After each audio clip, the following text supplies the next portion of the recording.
What's up guys, bali nandito kami ngayon sa isang resort na tago kung saan makikita nyo ang isa sa pinakamalinis at pinaka natural na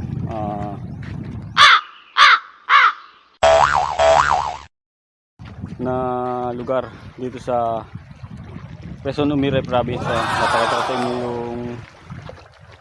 yung views dito. Ayan, kung makita nyo. Bali ito sa likod ko, ito yung dagat. Ayan o. Tapos ito naman yung nasa gilid ko na to, kung makita nyo yan.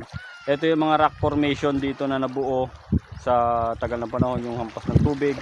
Pag naipon yung